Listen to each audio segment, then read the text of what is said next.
Good morning. I just took Reaper out. Here is me. I curled my hair too. I got these new extensions and they're so pretty. I also got this attachment. Funny story, I broke my glass screen on my phone and I have some deal with Best Buy where anytime I break it I can go get a new one, and the price of mine went down, so then I had like a $10 extra gift card and I was like, what am I gonna do with this, because I can only spend it at Best Buy. And I got this thing. You see it, like it bends and it's very useful because I always feel like I'm gonna drop this. Okay, I got this candle from Aldi yesterday and it smells like one of those things that's overly perfumed, but I really like it. You know, it's just too strong. It smells like when I was a kid, we used to have those things that like expanded and then there was wax and you would just set them in a room and they were really, really strong. That's what that smells like. I read my cards every single morning. So here we go. Today's looking like a great day, honestly. There's no bad thing in my cards except for memories. There's 2 cards that are talking about memories coming back. There's a fairy lover card. I'm excited for that. And then a Duke of Shadows, which means that there's something that's going to come out that hasn't come out. And I feel like it has to do with a man. So we'll see what happens. Today's gonna be a pretty regular day for me. I'm about to go pick up my retainers. Reaper ate both of them. I had a top one and a bottom one because I used to have braces, and I just switched from having like all wire to Invisalign. I had a metal bar on the back of my teeth, and then I had like a metal one that I put up on the front of my teeth every night. The metal bar one was there permanently for like 10 years. Yeah, and I have to be, my bottom teeth have shifted a little bit and I just have to be really on wearing my Invisalign. He did eat both of them. I took them out when I was sleeping and I put them on my windowsill. And then Reaper, when I wasn't looking, he grabbed them and then he completely destroyed the top one. The bottom one was like slightly destroyed, but still savable. Yeah, so I'm about to pick up one and then reorder the bottom one because I thought the bottom one was fine. It's not fine.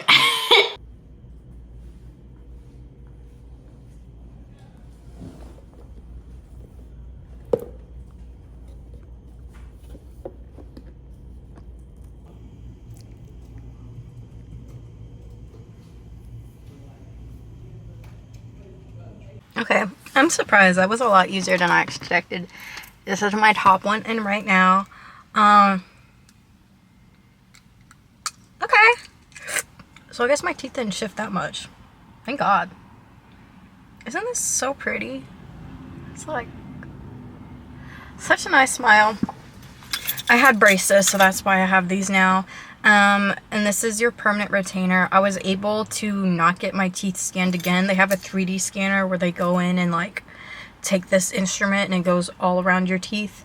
And I was a little worried because I haven't had my retainers in for almost 2 weeks now. So I was worried to get the bottom one done because my dog ate it and it's just not in great shape and I thought it was fine. So I only ordered the top one. But then when I finally put the bottom one in, I was like, oh shit. I don't want to go back. So thankfully they were able to use my scans from 2 weeks ago and they gave me a discount. So the bottom one was only 100. I think this one was 150. The cost of having a dog. He's an expensive little guy.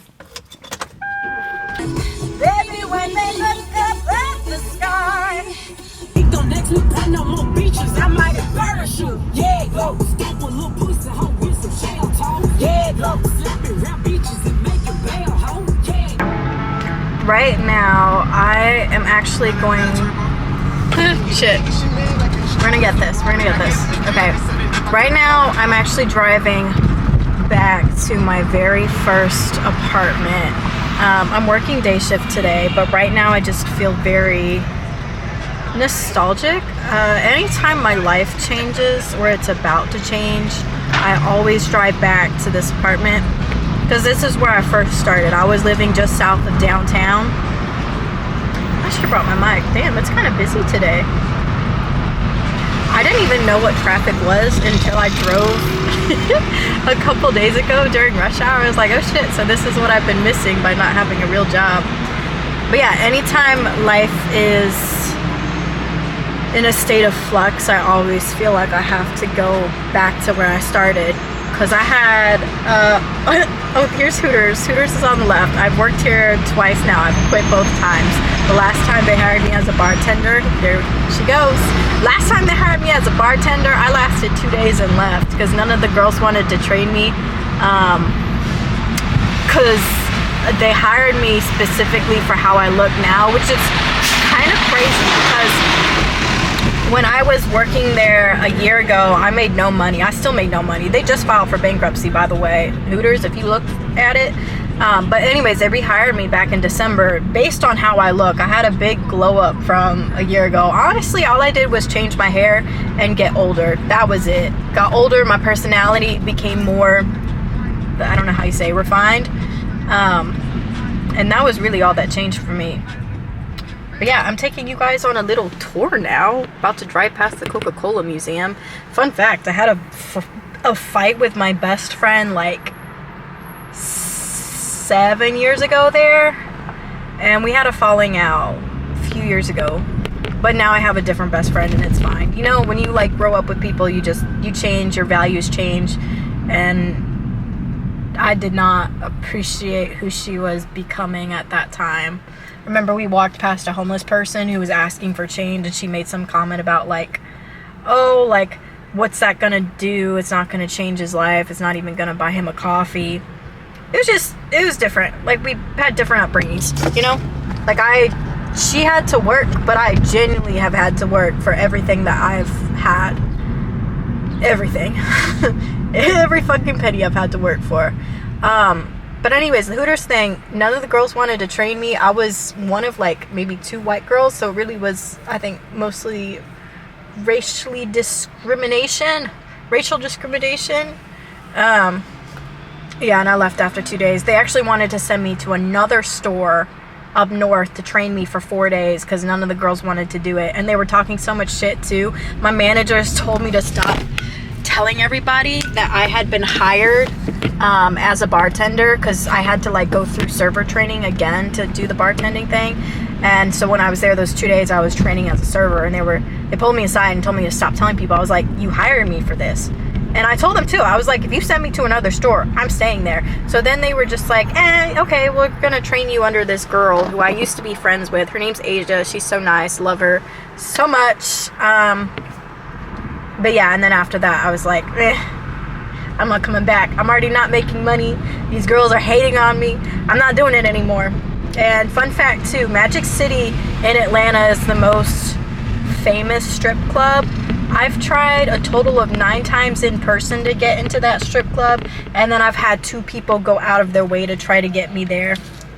And after I saw the situation with Hooters, I was like, okay, it's not in my head. This is racial discrimination, but it's fine. I know every club has their, set customers, and if they felt like I wouldn't have been a great addition, or they were just hating, doesn't matter. I'm moving on to bigger and better. But yeah, I'm going back to my apartment now. At least I'm driving past it. I'm not about to go back in there because I had like 3 roommates. My first apartment was so bad. I left that one and then I went to another one. And because it was student apartments, they were able to just transfer me. Moving to Atlanta was really my first time of experiencing real racism, because you always experience little remarks and shit, but you don't experience stuff that it literally makes you have to move out because it's not safe, not safe at all. And I think part of that too was just being a pretty girl. I think it was the racial stuff and just being a beautiful woman.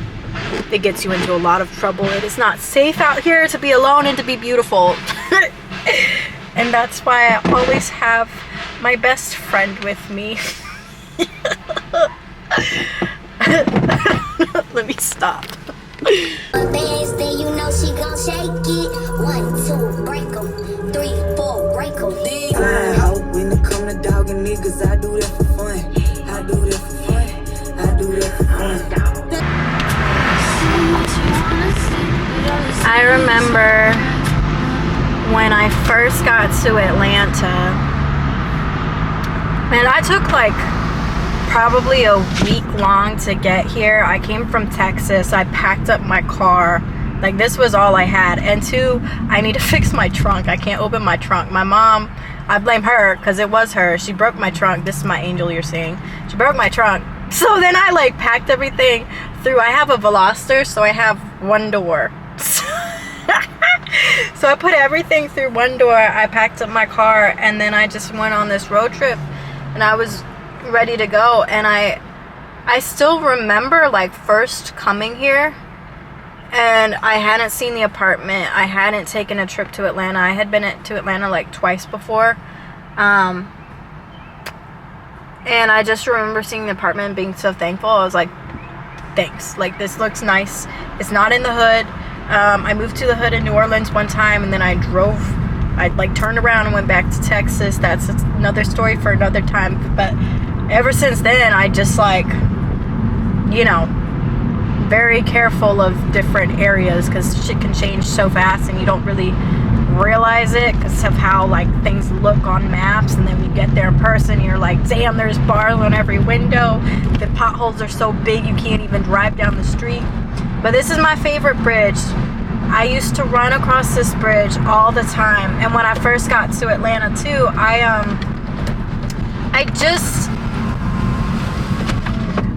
it was like, for me to be able to be who I needed to be, I had to keep up a certain level of drive. Damn, how did that flip? Is that how I look right now? Okay. I had to keep up a certain level of drive. We're driving past the Georgia State Arena right now for basketball, and then the football stadium's down there. But I had to keep up a certain level of drive. Like, for me to be able to stay motivated, for me to work as hard as I needed to, everything had to be right. So I was running up and down the street, and I would run to the point of exhaustion. Like, there were a few times where I was just like almost passed out on the side of the street. And this guy Officer Chris, love him so much. I still talk to him every once in a while to this day, and he was like a really big mentor for me when I first got to Atlanta. This is the Summerhill area. There's Publix. I remember one time I got interviewed for the news. I was walking this guy's dog. He was paying me $5 to walk his dog, and then he stopped paying me because he just, I don't know, didn't want to give me $5. And I was in front of the Publix, and they were covering a news story because they had shut down the parking garage because a truck, like a semi-truck, fell through the parking garage. I never saw myself on the news, but I was there with the dog Tito. I guess I should show you guys. Okay. Hopefully you can see. I used to live in this building. I loved it very much when I was there. It was still a crazy time. My roommates were like the worst thing I experienced ever. Still to this day, the worst thing I experienced. But yeah, I would run all the time because for me to be able to do everything that I needed to do, I just had to like have the adrenaline constantly going through my body. And now thankfully I'm more comfortable. I'm not living in a state of survival or fear. I would still argue I'm living in a state of survival because that really never leaves me. No matter how much money I have or how much opportunities, I will always hustle like I have nothing. But when I first moved here, I was just on a different level, and I was not I wasn't mentally sound, but I did everything that I had to do to get to where I am now. And now I'm living alone with my dog on the nice part of town, able to go replace my retainers that he just ate and get my new extensions without worrying about shit. And to be in charge of everything that I've got. And I did that all within a year. It's only been a year since I left this place. I just drove around the building. It's right here. Oh, okay. I was like, what is this? But yeah, it's only been a year since I've left this place. I moved out of here in December. I don't know why I thought it was 2 years. I guess because I lived through so much this last year. That's crazy. It's only been a year. Like, I just turned 24. Oh my god, the stories I have of this place. But it was my humble beginnings. Like, I worked so hard to... I had 3 jobs while I was living here. Like, I worked so hard to make a better life for myself. And I did it. But, you know, it's like... the only thing that keeps you grounded is seeing where you came from after you get to the point of where you're at now. Because there's so many more things I want to do, and comparing myself to people who do better than me makes me feel like shit. But if I can just compare myself to who I was a year ago, then I'm better. But yeah, every time I feel my life about to change, I come here. How it's going to change, I don't know, but I feel it. I'm currently at Publix. I guess you can barely see it, but when I first came here, when I first got to the apartment, I went to Publix. I got a fruit bowl, I got my cookies, and I walked across that bridge, and I was so happy, and a bunch of people honked at me, and I was like, what a nice day, what a great day. I feel like I'm home. And the cookie thing for Publix is so symbolic to me, because my sister and I have 2 older autistic sisters. One of them won't eat cookies, but one of them will, and she loves sprinkle cookies. And we would fill up these little cards, and we would put hole punches in the cards every time we got a cookie. Like, the lady would put the hole punch, and then you would put your punched thing into the raffle. And then my sister and I won, finally. I think we combined cards or something. I think we both like gave our cards that were half done, and we combined them. We won, and they gave us a cookie cake, and they took a picture of us, and they put us up at our local Publix on the wall. And every time I go to Publix now, I still get those free cookies, and it's supposed to be 12 and under, but it's not really about the cookie. It's just what I did with my sister. So, yeah, I missed having access to Publix when I was in Texas.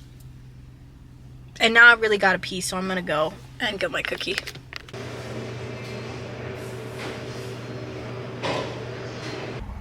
Now I'm getting Chick-fil-A. I'm working day shift today. I'm about to go in 2 hours. So I just want to eat, go home, see Reaper, and then go to work. I really don't want to. I'm debating staying home, but rent's due in like 3 days, so I might as well go out and get it. Hello. Thank you. Thank you. Woke him up from his nap. Ooh, look at this stretch. Big stretch. Big stretch, my little stinky poo. Yeah. No, you can't have my Chick-fil-A. Go. Oh, this is like the best purchase ever, that little tripod thing. But yeah, the hard thing about my job is because the schedule is so flexible, I come in whenever I want. I just have to be there once a month, and I just don't want to go today. Once I have, like, when I get into the money making mood, I want to keep going and being there, but then once I'm in my off day mood, it's hard for me to get back into it. It's like switching on and off, and then once I'm on, I'm fine, but it just takes a bit to get there. I changed my mind. I am gonna stay home with Reaper. I'm just not feeling it today. I just had this like exhaustion come over me, and I told myself too that if I actually set up my OnlyFans page today to where it's ready to launch, then I will allow myself to stay home. I really believe in trusting my intuition, because sometimes I don't want to go to work, right? And I'll still make money, and those are the days where I'll really make money. But other times it's like a feeling of like not wanting to go, but that I shouldn't go. And today it feels like I shouldn't go. And I'm gonna listen to that, because on the days I felt like I shouldn't go, I haven't made money. So everything's good. I will go tomorrow. Maybe I'll work a double tomorrow. Maybe I'll work a double Saturday. The money will come, but I do need to put myself first.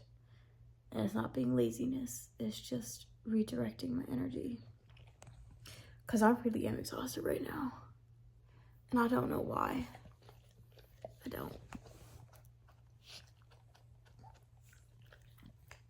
Maybe emotional? I think that's what it is. I've been like stressing myself out too, putting way too much pressure on myself that I shouldn't even be putting on myself. I'm so glad I listened to my body.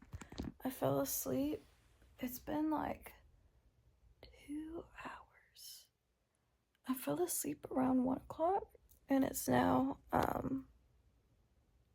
almost 4 o'clock. So almost 3 hours. I guess I really needed it. Of course, Reaper's here with me. Sorry I blocked your head. Oh, I guess you fixed the problem, didn't you? Now my contacts are stuck to my eyes. Reaper, you're okay. Reaper. Yeah, it's okay. Don't worry. No more big barks. He woke me up twice with his barking. He did. And I can't correct him because I need him to be a big bad dog for me. You know you woke me up. I'm so happy I stayed home. Y'all have no idea. You know how in my cards I was like, oh, there's something here about a man and a seed coming to light.